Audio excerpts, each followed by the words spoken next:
Hey! Don't forget to subscribe and click on the bell icon. Welcome to Kids Stay Home. Hello, and welcome to my gallery garden. My name is Isabelle, and you know me, I'm always looking for stuff to play with, to marvel at, and to make art from.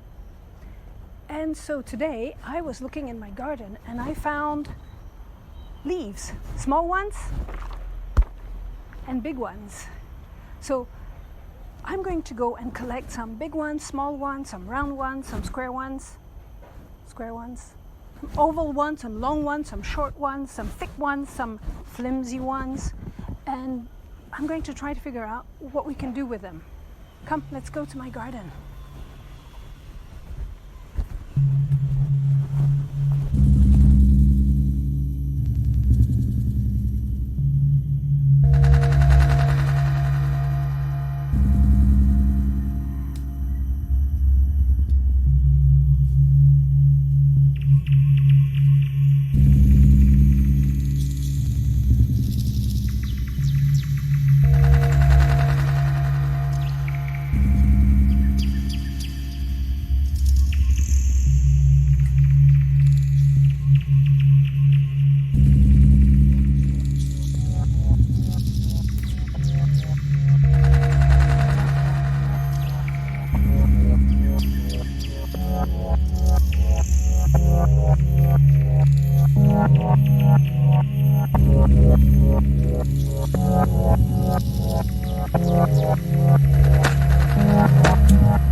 So now let's look at all these leaves that we found everywhere.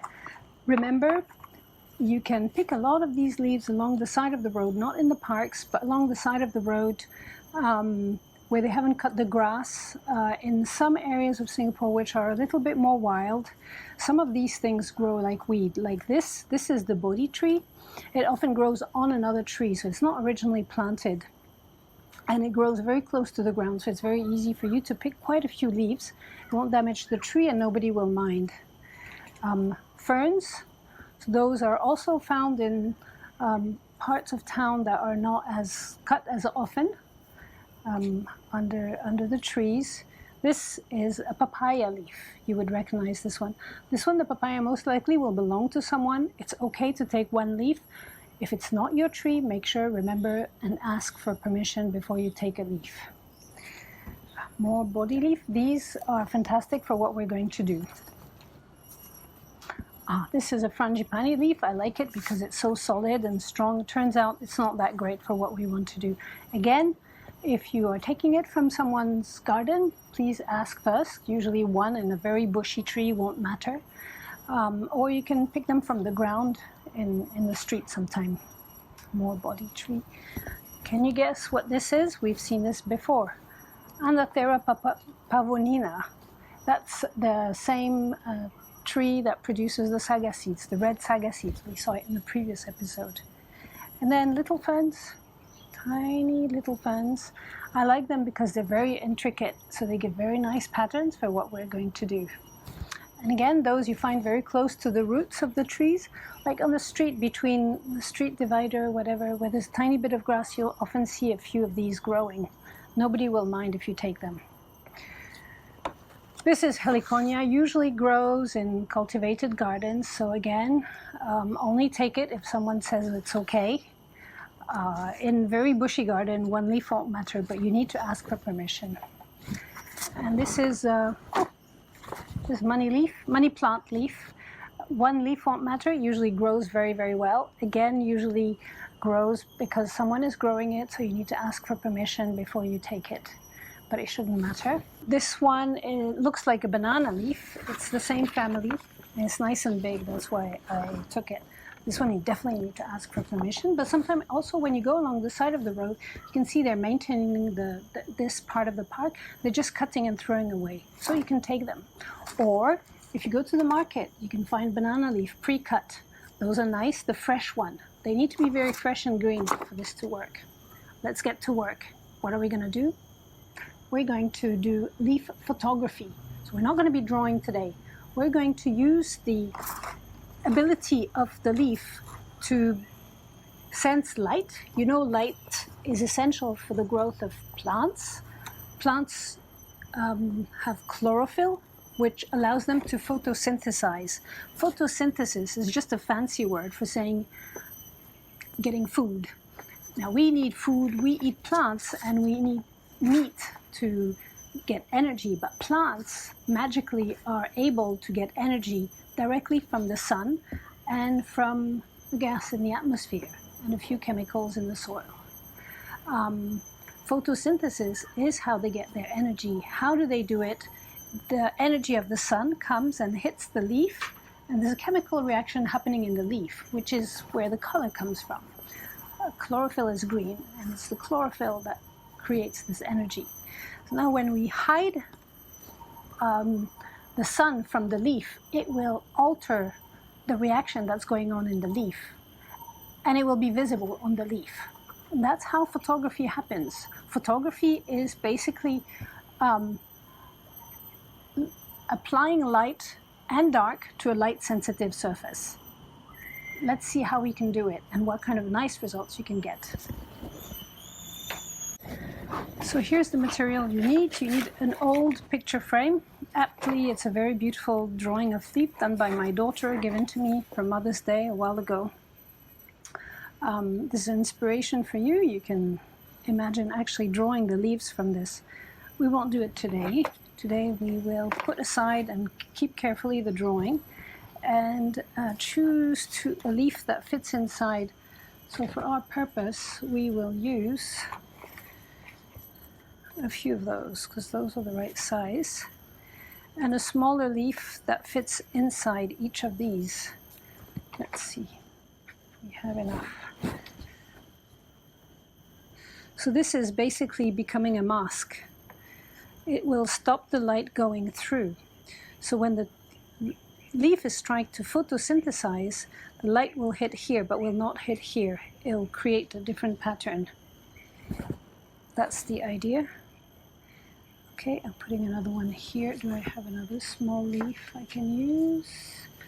I have this one, and maybe I use a proportionally bigger leaf.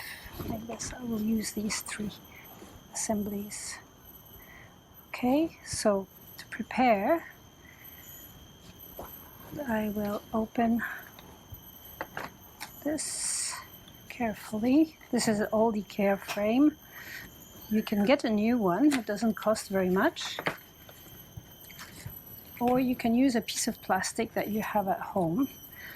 I prefer not to use glass because we have to use pressure and it might break. So we will assemble as a sandwich. The leaf and the other leaf. I'm putting it this way so it has more contact, better contact with the other leaf, so I'm putting it upside down.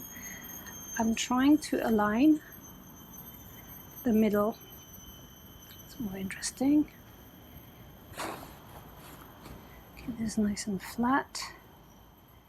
Okay, just like that. Okay. Make sure it stays inside your cardboard, neatly on top. That requires a little bit of proper handling. This one moved, so I'm moving it.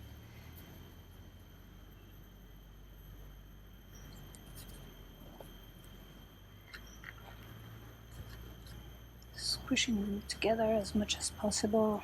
And then I have all these clips, and I'll just clip everything together.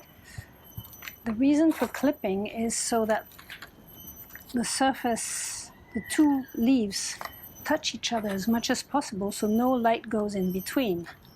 Go and place this in the sun for a few days. It will need to be in the sun for at least 24 hours. Okay.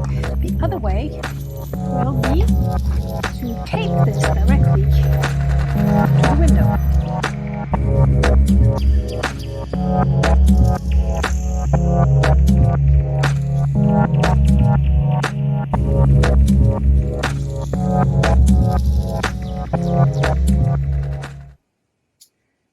what you obtain after a few days.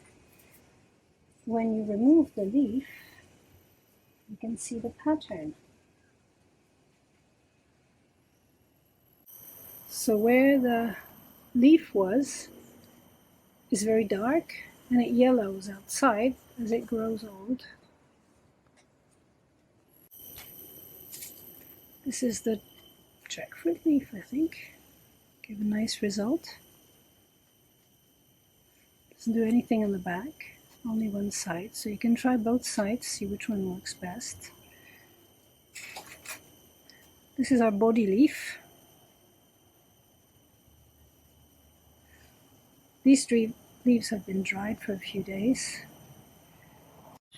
And now what you can do is print actual drawings or photographs which have been printed on transparency to expose the leaf. As long as they have high contrast, you can put it on the leaf. You'll need a heavy sheet of plastic. Again, this one is very big because the leaf is large. It both flattens the leaf and lets the light in.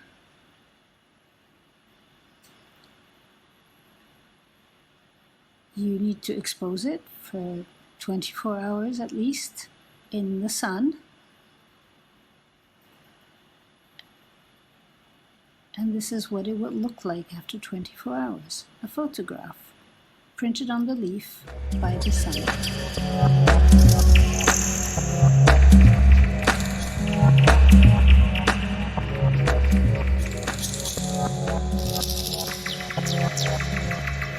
Hey kids, if you are inspired by today's video and decide to make something, anything, share it with us with the hashtag #FreePumpkins and stand a chance to be featured in our next video. See you next time.